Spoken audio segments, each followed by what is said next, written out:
Hello, and welcome to Chapter 25. Good enough is not a value. In Chapter 5, we talked about the problems associated with comparing ourselves to others.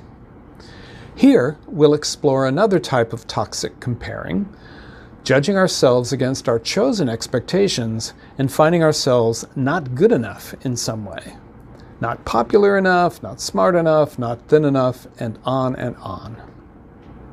Now, we do need some standards to guide our behavior, hopefully based on our values.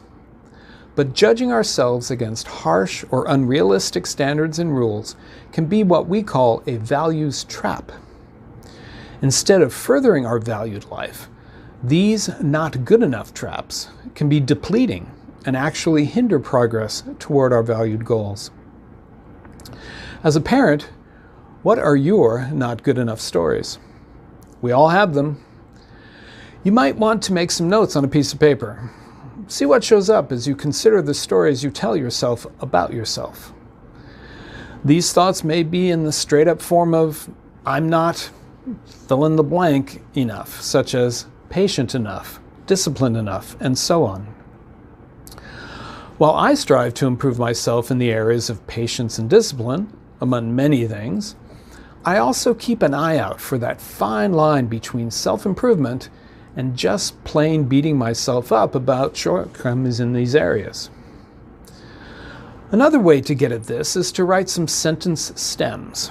For example, you might write, in order to be a good parent, I have to, and then you would complete the sentence.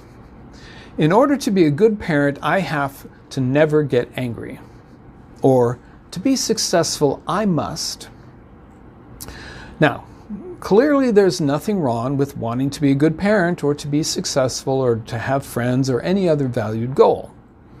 The trouble comes when we hold these values, these rules, these judgments tightly and allow them to distress us and deplete us. Do these self-comparisons inspire you, or do they mostly evoke frustration, sadness, and shame?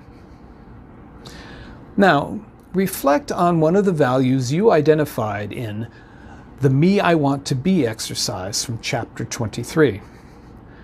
What would it look like focusing on this value simply because it is what you want for your life versus the I'm not good enough story with its implied rules and comparisons to others? We can learn to recognize the pull from these not good enough thoughts when they show up, and they will show up, and instead simply acknowledge them. Another I'm not good enough thought. And then hold it lightly. Reorient to here and now, and the value you want to be living there and then. Thanks for watching.